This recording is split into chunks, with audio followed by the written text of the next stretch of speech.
Today I'm kicking things off with my Beads of the Month unboxing, and this month is a little different. I purchased the Gemstone Club and the Findings Companion Pack, and then I received the rotating club each month. This month, the rotation landed on gemstones, so I'll be sharing a double Gemstone Beads of the Month club, along with the Antique Copper Findings Companion Pack. So let's take a look. This month's gemstone is called Green Strawberry Quartz. And if you're not familiar with what Green Strawberry Quartz is, as I was, here's a little bit more information about it. It is actually a trade name commonly used for green aventurine, a variety of quartz colored by tiny mineral inclusions.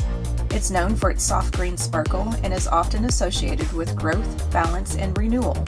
The color works beautifully in jewelry designs, especially when paired with warm metals like antique copper. So here's the Green Strawberry Quartz that we get for this month's Gemstone Beads of the Month. Now when I go through the quantities, I'm going to be stating the quantities that you get in a double Beads of the Month. So if you actually sign up with my discount code Deanna10 and you receive the rotating Beads of the Month like I usually do as well, you're going to get just a single Beads of the Month. So you're going to get half the amounts that I got this time. And there again, it's only because I purchase the Gemstone Beads of the Month on a monthly basis anyway. So that's why I have a double this month. Alright, so bag number one are these cute little guys. They are 2x4mm rondelles, and they are just really cute. And you get that really nice deep green in some of these. It's like a deep forest green almost. Like this one looks like a deep forest green, all the way ranging to more of a quartz style. But you can see little green inclusions striping through some of these beads and everything. So these are really pretty. I'm really liking this month. I love the color green to begin with, so anything green, blue, purple, that's my thing. So the next bag is something that I'm really interested in. And oh, by the way, you get 150 of the bag number one. So that there again, it's a double one, so you'd get 75 in the single. The hearts are the next one. These are 8mm hearts, and you get 20 of these in the double, so you'd get 10 in the single. And look at like this one. You can see that there's green little dots in the middle of the more crystal type bead. So these are really neat. And then your hole goes down the center of the heart. So it starts up here at the top and then goes down the center. So those are really neat. It just makes me want to be able to just do a stringing necklace with this and just have your hearts just strung on a necklace itself. I don't know. I've always really enjoyed like doodling hearts and things like that when I was younger, so I like to get different heart shapes, especially in gemstones. Bag number three is a 8x10mm matte rough cut tube. So these are approximately the same size, but you can see the different colors in the stone itself, and you can see a little bit of striping, you can see the dots and everything in the green strawberry quartz. Or green aventurine. So these are really neat. I will most likely be doing something at the end of this unboxing with these guys, and then I'm going to come back and I'm going to do something with probably the rest of it as well, and then also include the same type of thing here. I have an idea, so we'll talk more about that in a little bit. You get, I didn't tell you how many, you get 16 of these in the double, so 8 in the single. Next one you get are faceted stars. These are 8mm. You get 20 of these in the double, so you get 10 in the single. And then there again, just nice little stars. And the hole goes through one of the points of the star and then comes out on the opposite end in between the 2 points on the other side. So it's up here at the top, and then down here at the bottom is where the hole comes out. So there again, very nice to have. I'm really excited about this one because I love seeing the little dots and everything in the gemstones. This one's going to be fun to work with. The last little container in the Gemstone Beads of the Month is the faceted rondelles. These are 3x4mm. You get 70 of these in the double, so you would get 35 in the single. So there again, just nice little inclusions, very similar in color and everything with all the other beads. But they are faceted, so they give a little bit more of that extra little sparkle. I'm turning the plate a little bit, so hopefully you can see a little bit of the sparkling and everything. So that is your double gemstone beads of the month for this month of January 2026. So meet me back in just a moment and we'll start going through that Findings Companion Pack, and then after that we will do a short little tutorial. And here's the Antique Copper Findings Companion Pack for this month. So we'll go through each one of these. First thing you get is a leaf hook and eye clasp. So this is what it looks like up close, just like that. So you've got your little loop over here off to the side, and then it would actually hook on this way so it's not upside down. Hook on just like that. And then there is what the back side of it looks like. So there's no actual loop on the inside of these. So if you're doing anything bead woven wise, you would probably have to wrap your thread around one of these grooves, one of these grooves that's on the back side of this, because it's the same on both sides, where you can wrap thread around that. Now it's probably going to be a little difficult to be able to get needle through there, but that's the fun about trying to figure out how to use these things, is try to see how to make it work with the materials that you use in your jewelry making. The next bag is 16mm 2-strand slide clasps. You get 3 of these, so I'll just pick up one of them. So it's your typical slide clasp. If you're not familiar with it, they open up in this direction. So it's got that little ledge right here to help keep it from coming apart too easily, but you would just pull them apart like that. Very good to use in projects that have either multi-holes, peyote type projects using either delica beads or even just 11OC beads, things like that. That's what these come in very handy for, especially for bracelets. The next little part that you get is 11.5mm rounded triangle connector. You get 2 of these, and they are the same. So it's got a little bit of a pattern on the triangle itself, and then the back side of it is the same type of pattern. So you get the pattern on both sides.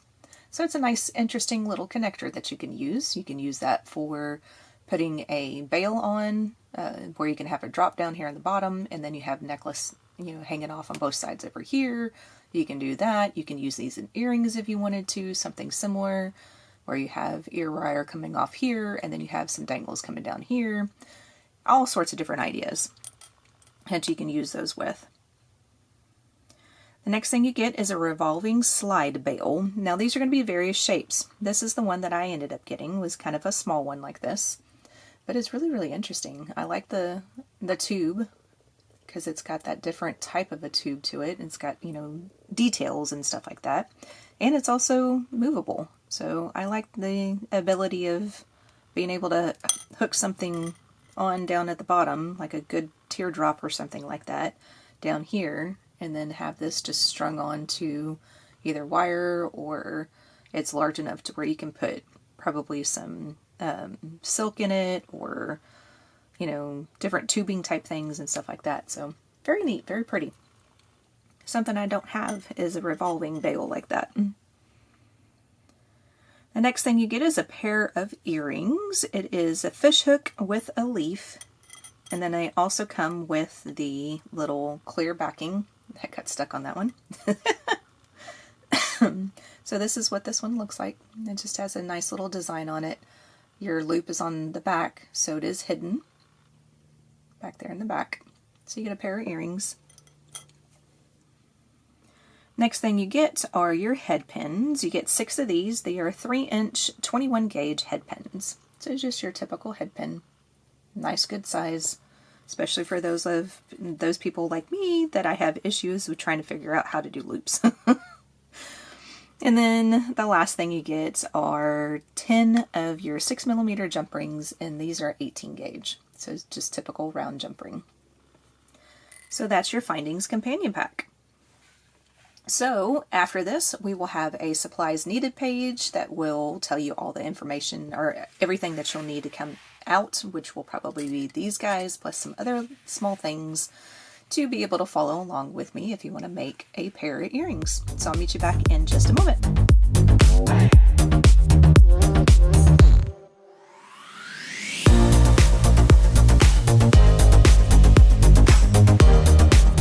So let's make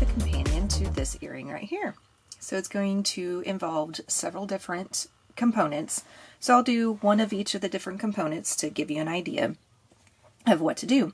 Now the star component, that we'll do that one first. You'll end up needing to make a total of 6 of them, so 3 for each earring. So just go through your stars and then pick out stars that are either all 6 of them or about the same color, or you can do 2 and 2, like these 2 right here are a little bit lighter in color, these 2 are a little bit darker, and then these 2 are a little bit darker as well. So just kind of mix it up the way that you want. You'll need the head pins from the companion pack or any other antique copper head pin that you have. This first part, we're just going to make a rounded loop with it. So I'm going through the bottom of the star to where I'm going through the part where it's coming out in between the 2 points, and then the top of my head pin is going to be coming out of the top of the star. So to pull that all the way down. Now we're going to do a loop just like I typically do. To do that, I have my pliers up against the gemstone, and then the left hand of the pliers, the left side of the pliers, is lined up with the left side of the star bead. Then we're going to push over the pliers just like we typically do. You can see that this head pin's a little bent. It's all good, it'll still work.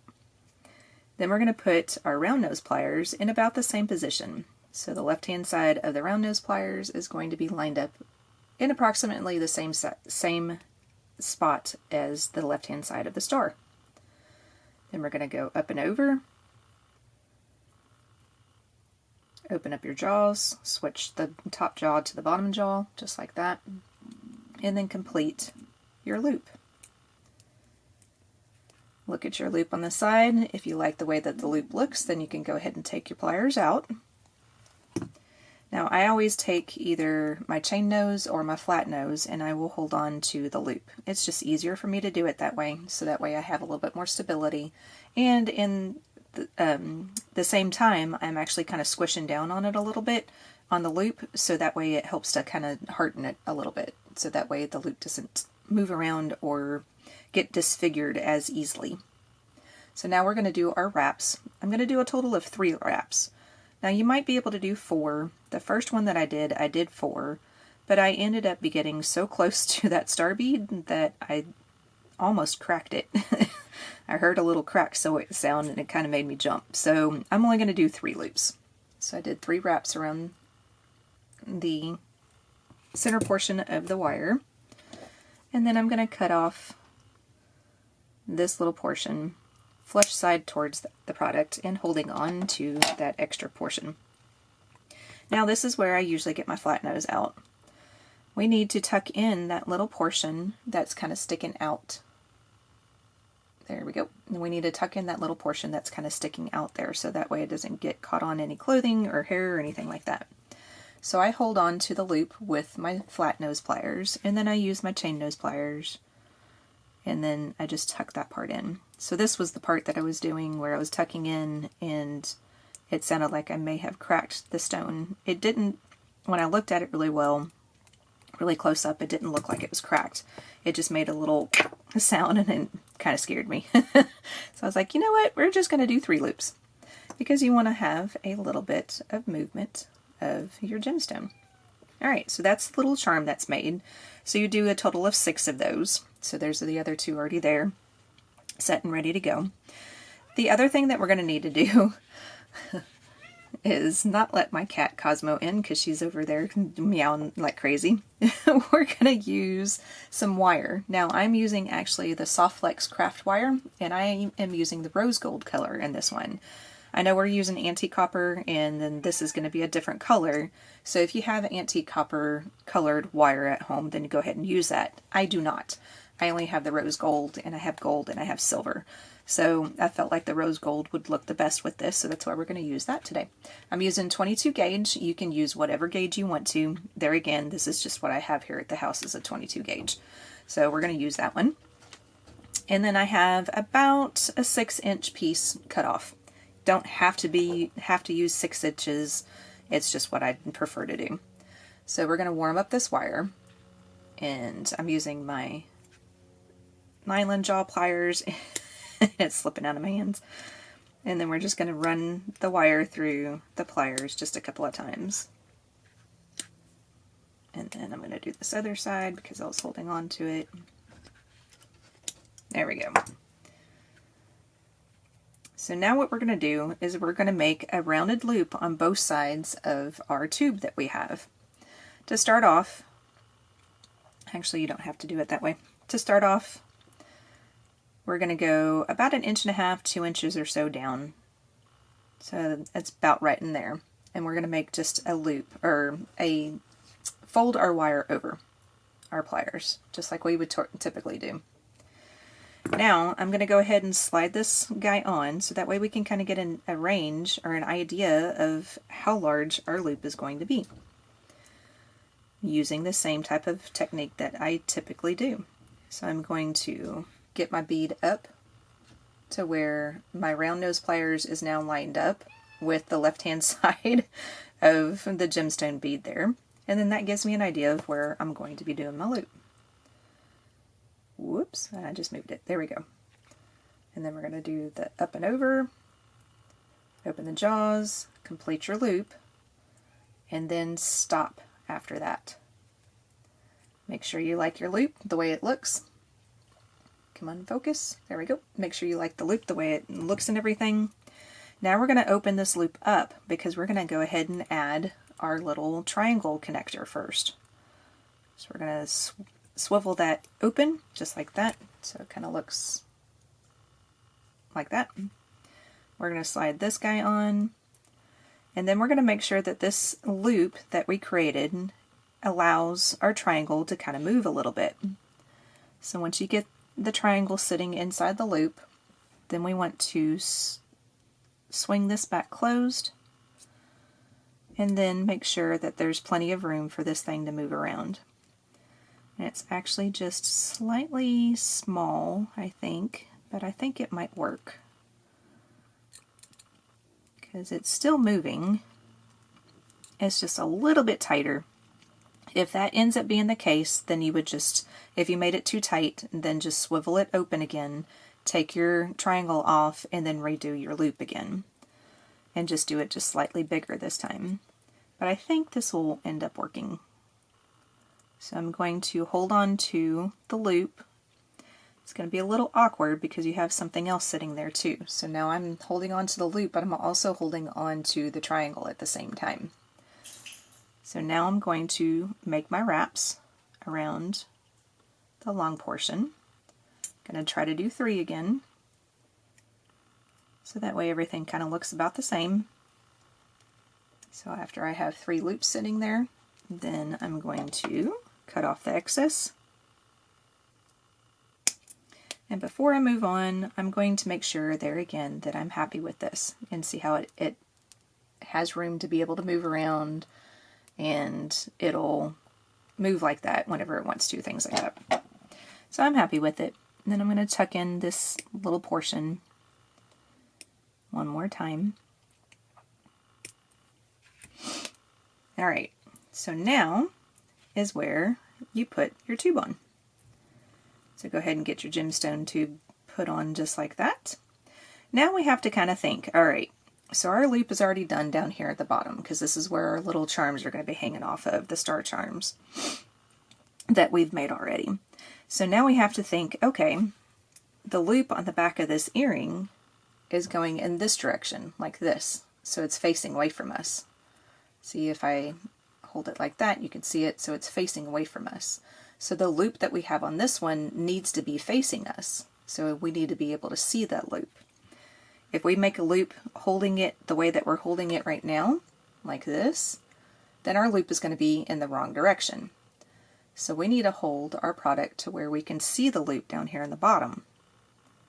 And then that is how you would make the loop up here at the top. So go ahead and get your pliers set up where they're close to the edge of the gemstone with your loop down here at the bottom facing you, and then we're going to fold over like we typically do.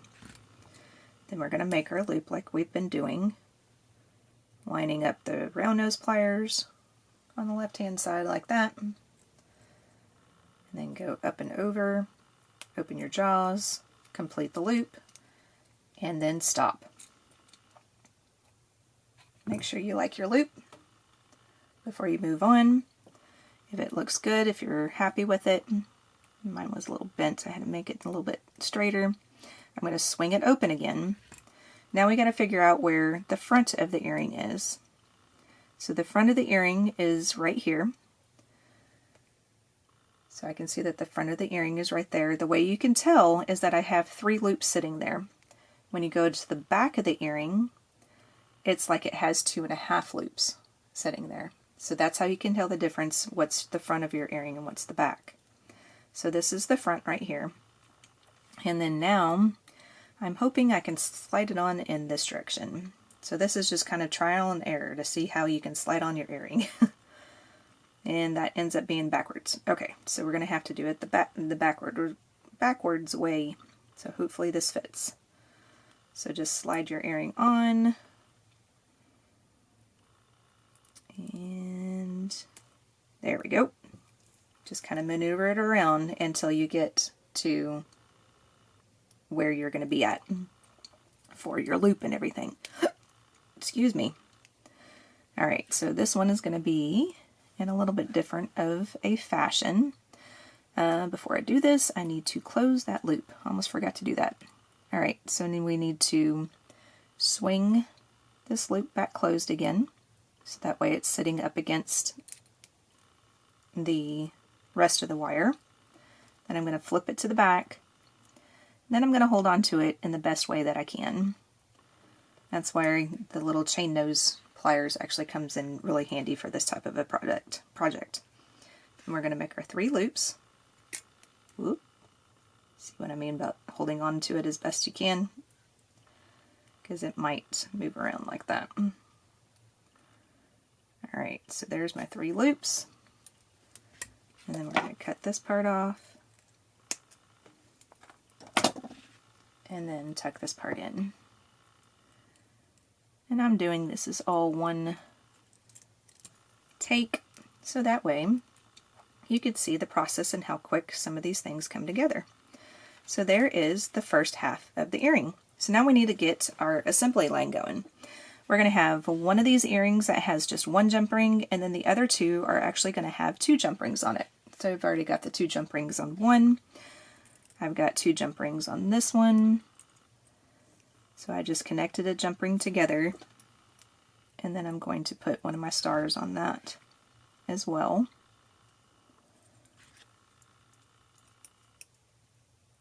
Just like that. And then this last one is going to get just the 1 jump ring. So before I close this up, I'm going to go ahead and put my star on. The 1 jump ring is going to go in the center, and then the 2 jump rings are going to go on either side. Doesn't matter, you can actually do it where you have a different pattern, but that's just how I did my first one. So there is that one. And then I want to make sure that my colors are about the same. So this is the lighter color and this is the darker color. On my sample one over here, I have the lighter color that is on the right side of the triangle. So on this one, I'm going to put the lighter color on the left side. Doesn't have to be that way. Just sometimes I prefer to do it like that, so that way it looks symmetrical on the head. So we're going to put this one on the left side of the single star. And then the other one will go on the right side of the star.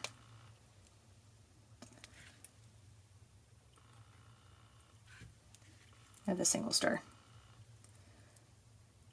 Oops. Hopefully not drop anything. Done pretty good so far with not dropping anything in this tutorial. Most of the time I drop stuff when I'm working with wire and jump rings and everything. Alrighty. So once you get that done, and then you get your second one completed as well, then you have a nice, interesting, very unique pair of earrings using our Green Strawberry Quartz and our Antique Copper Findings Companion Bag.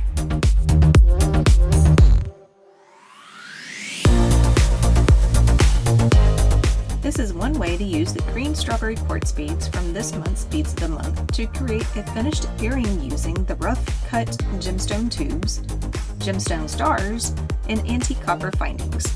If you enjoyed this tutorial, be sure to like and subscribe so you don't miss what's coming up next. I'll be back soon with a matching necklace tutorial using the same collection.